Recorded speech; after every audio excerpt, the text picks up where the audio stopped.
মিম অক্ষরে সাকিন। নুনের উপর সুকুন। নুন সাকিন অর্থ কি হবে? নুনের উপর সুকুন। নুনের উপরে সুকুন বা নুনের নুন সাকিন, ঠিক না? নুনের অক্ষরের উপরে সাকিন। হুম, হুম, এখন সাকিন কিন্তু শুধু সাকিন দিলেই সাকিন হবে তা কিন্তু না। এটা একটু ভালো করে খেয়াল করব আমরা। সাকিন দিলেই কিন্তু সাকিন হবে না। অনেক সময় সাকিনটা তানবিনের মধ্যে লুকায়িত থাকে। যেমন একটা উদাহরণ দেখেন, আহ এইটা হলো কি মিম দুই জের, এটা কি হলো বলেন তো? মিম দুই জের উচ্চারণ কি হবে? মিন। মিন। মিন বানান করলে কি হয়?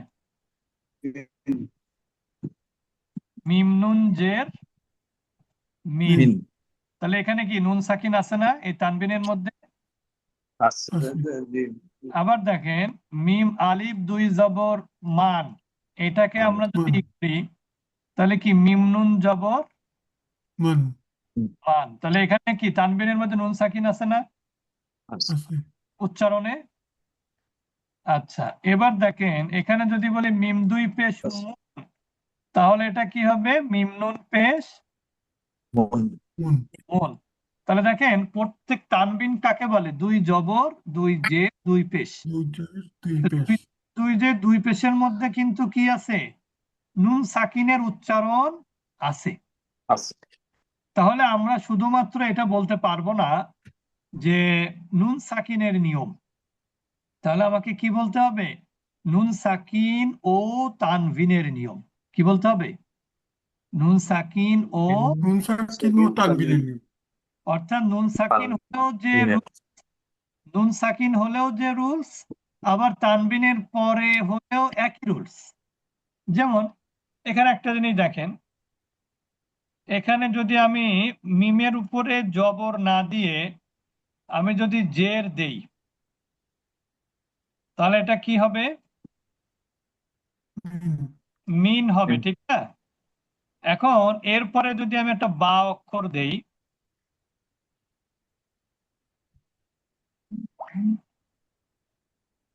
এখন এর উচ্চারণ কি হবে? কি হওয়ার কথা উচ্চারণটা? হ্যাঁ, এখানে কিন্তু এটা হচ্ছে বা অক্ষর। বা মানে হচ্ছে এটা হচ্ছে ইকলাবের অক্ষর। আমি এখন পড়াচ্ছি না, এটা ধারণা দিচ্ছি। বাটা কিসের অক্ষর? নুন সাকিনের ইকলাব। ইকলাব অর্থ মানে পরিবর্তন করা। ইকলাব অর্থ কি? পরিবর্তন করা।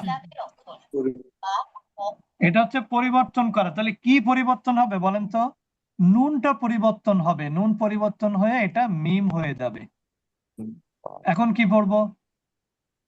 মিম্বাদি। মিম্বাদ। বাদি। তাহলে এখানে আপনি দেখেন নুন সাকিনের বা আসার কারণে আমি পড়লাম হচ্ছে মিম বাদি। এবার আমি আপনাকে উপরে লিখে দেখাচ্ছি। যদি এরকম হতো, মনে করেন সামি সিন জবর মিম ইয়া, আইনের পরে দুই পেশ, তাহলে এখানে কি তানবিন না এটা?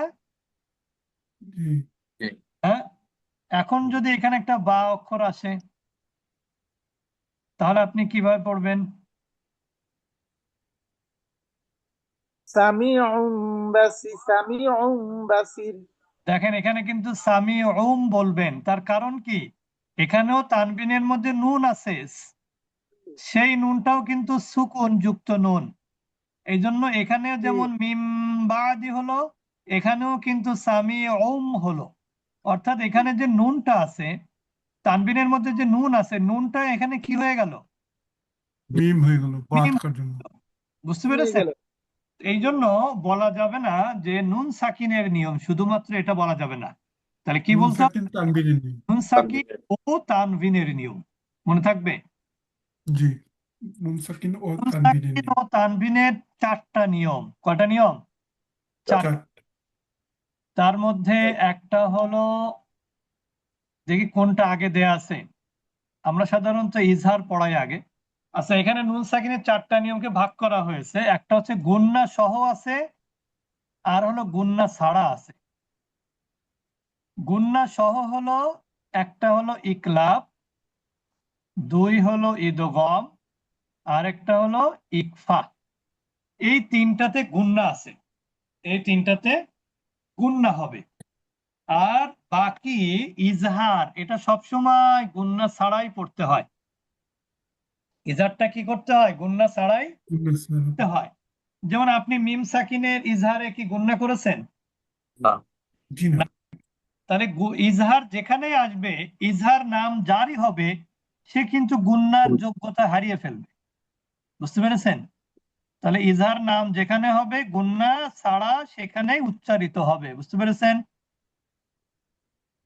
এখন আমরা দেখি কোনটা কোনটা আমরা আগে পড়ব। এখানে আগে আসছে ইজহার, গুন্না ছাড়া।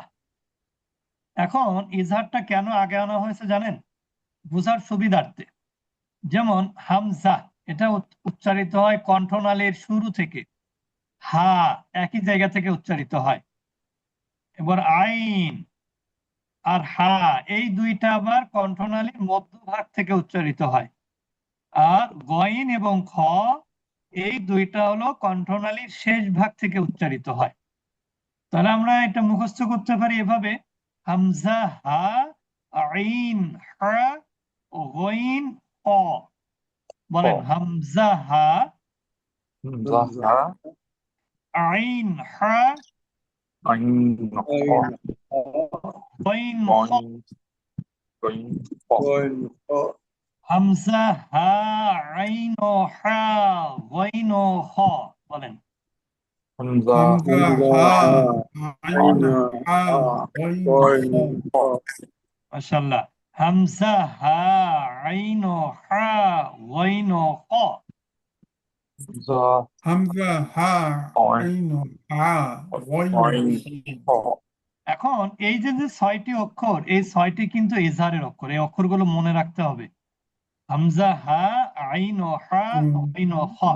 তবে আপনি এভাবে পড়তে পারেন আহা, আ হা, গ হ, জবর দিয়ে মনে রাখতে পারেন আহা, আ হা, গ হ, আহা, আ হা, গ খ। এই 6টি হলো ইজহারের অক্ষর। এই 6টি অক্ষরের কোনো একটি অক্ষর যদি নুন সাকিন অথবা তানবিনের পরে আসে, তাহলে ওই নুনটাকে গুন্না ছাড়াই পড়তে হবে। যেমন দেখেন এখানে আন আমিনু, আন আমিনু, এখানে কিন্তু আমি গুন্না করি নাই। আন নুন সাকিন, তারপরে কি আছে? হামজা আছে। আন আমিনু, সবাই বলেন আন বলেন আন আমিনু আনহু, আনহু, আনহু। আনহু এখানে নুন সাকিনের পরে হা আসছে, আনহু। আনহু, আনহু হু বলেন আনহু। আনহু, আনহু এর মধ্যে অক্ষরগুলো প্র্যাকটিস হয়ে যাবে। এখানে আইন, আনহু আন আমতা, আন আমতা এখানে নুন সাকিনের পরে আইন আসছে, আন আমতা। আমতা, আন আমতা সাকিনের পরে হা আসছে, ওয়ান হার, ওয়ানহার হার। ওয়ানহার গুণা করতাম তাহলে কিভাবে হতো জানেন? ওয়াং হার, সেটা হবে না। গুণা করলে কেমন হতো? ওয়াং হার। গুন্ডা হয়েছে না এখানে ওয়ানহার হবে না। মিন গয়রি, মিন ওয়াই মিন গয়রি, মিন ওয়াইল মিন খৌফিন। মিন খৌফি তার মানে আমরা এখানে দেখতে পেলাম নুন সাকিনের অক্ষর আসলে ওই নুনটাকে গুন্না ছাড়াই স্পষ্ট করে পড়তে হচ্ছে। এরপরে দেখেন তানবিনের পরে ইজহারের অক্ষর আযাবুন আলীম, সবাই বলি। আলিম, তাহলে এখানে বায়ের উপরে 2 পেশ, মানে কি? তানবিন, তারপরেই কিন্তু হামজা। আযাবুন আলীম, বলেন নূন হাদাইনা, বলেন সবাই বলেন নূহান হাদাইনা। نوحا علينا এখানে হান আর হানের মধ্যে কিন্তু দুই জবর আছে, তানবিন, তারপরে কিন্তু আছে হাদাইনা। শাইইন আলিম, شيء عليم عليم গফুরুন হালিম,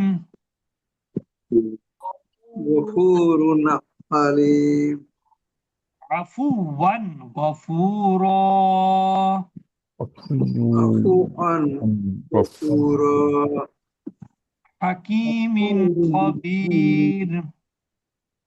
حكيم خبير হ্যাঁ, এখন আপনাদের মনে প্রশ্ন জাগতে পারে, এখানে আমরা বলছি ইজহার মানে স্পষ্ট করা, আসলে আমরা স্পষ্ট কাকে করছি বলেন তো? আমরা স্পষ্ট করছি কাকে? নুনকে। কাকে? নুনকে। তানবিনের মধ্যে নুনের উচ্চারণ আছে না? সেই নুনকে আমরা স্পষ্ট করছি। যেমন আমি প্রথম দিন মনে বলেছিলাম, যেমন দেখেন আপনি, আমি যদি বলি কলিং, কলিং এর মধ্যে কি এন আছে না? এন, হ্যাঁ, কলিং এর মধ্যে এন আছে জি কি?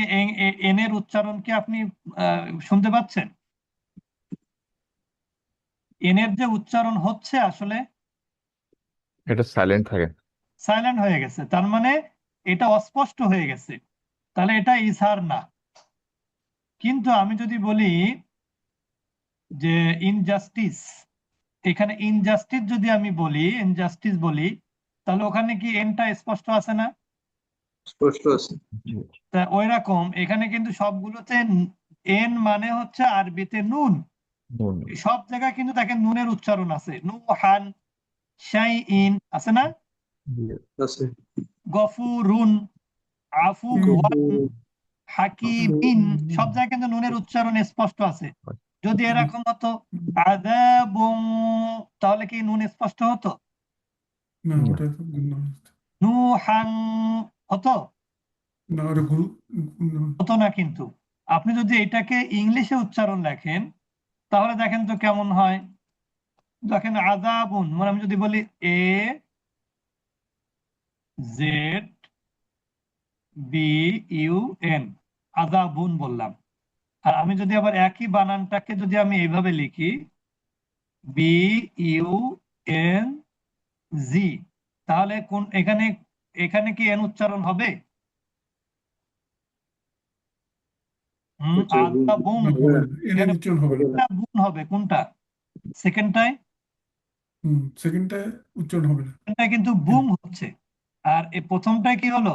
আযাবুন, ইয়া মানে এন এখানে গুণ নুন এনটা স্পষ্ট। তো স্পষ্ট নিয়মে নু- নুনটা স্পষ্ট থাকে, এজাহারের নিয়মে নুনটা স্পষ্ট থাকে, স্পষ্ট বুঝেছেন? তার মানে এখানে গুণনা না হওয়ার কারণেই স্পষ্ট হচ্ছে, গুণনা হলে এটা অস্পষ্ট হয়ে যেত। তাহলে আমরা জানলাম ইজহারের অক্ষর কি, হামজা, হা, আইন ও হা। হামজা হা আইন হা গইন খ হামজা, হা, আইন ও হা, হা আইন আইন হা গইন খ এই 6টি অক্ষরের কোনো একটি অক্ষর যদি নুন সাকিন অথবা বা তানবিনের তানবিনের পরে যদি আসে, তাহলে দিয়ে পড়তে এটাকে হবে, গুণ ইজহার ছাড়া পড়তে হবে। ছাড়া পড়তে হবে যেমন এখানে আমরা পেলাম নুন সাকিনের পরে হামজা, এখানে নুন সাকিনের পরে হা, এখানে নুন সাকিনের পরে আইন, এখানে নুন সাকিনের পরে হা, এখানে নুন সাকিনের পরে গইন, এখানে নুন সাকিনের পরে খ। এগুলো সব জায়গাতে নুনটা স্পষ্ট হচ্ছে, গুণনা হচ্ছে না। একইভাবে আমরা এখানে পাচ্ছি তানবিনের পরে হামজা, এখানে তানবিনের পরে হা পাচ্ছি, এখানে তানবিনের পরে আইন পাচ্ছি, এখানে তানবিনের পরে হা পাচ্ছি, এখানে তানবিনের পরে গইন পাচ্ছি, এখানে তানবিনের পরে খ পাচ্ছি। তা আমরা কোথাও নুনের উচ্চারণটাকে অস্পষ্ট পাচ্ছি না, সব জায়গায় স্পষ্ট পাচ্ছি। তার মানে হলো এই সমস্ত জায়গাতে নুনটা গুণনা হচ্ছে না। ক্লিয়ার? ঠিক। হুম। আচ্ছা, তাহলে আমরা শুধু ইজহারের মধ্যে আজকে সীমাবদ্ধ রাখি। আপনাদের যে কাজ সেটা হলো এই উদাহরণ মনে রাখতে হবে না, আপনাদের কাজ হলো এই 6টা অক্ষরকে মনে রাখা। আমরা যদি জিজ্ঞেস করি ইজহারের অক্ষর কি কি, তখন আপনাকে বলতে হবে হামজা হা আইন আইন همزة ها আইন হা। হ অথবা আইন 28টি আইন অক্ষরের মধ্যে যদি আপনাকে عين حا ইজহার লেটার চুজ দা ইজহার লেটার, তখন আপনাকে চুজ করতে হবে ইজহার লেটার কোনগুলো। এটা হচ্ছে আপনার যোগ্যতা, যদি আপনি এটা খুঁজে বের করতে পারেন। ঠিক আছে, এখানে কিন্তু উদাহরণ মনে রাখার বিষয় না, ইজহারের ক্ষেত্রে বিশেষ করে। তাহলে আমাদের এই 6টা অক্ষর আমাদেরকে মনে রাখার চেষ্টা করতে হবে। সবাই বুঝেছেন আজকের পড়াটা? জি শুধু এইটুকু মনে রাখতে হবে, নুন সাকিন তানবিনের পরে এই 6টা আসলে গুণনা হবে না। এখন আমরা চলে যাব একটু সূরা মাস করতে। আমরা গত ক্লাসে মাস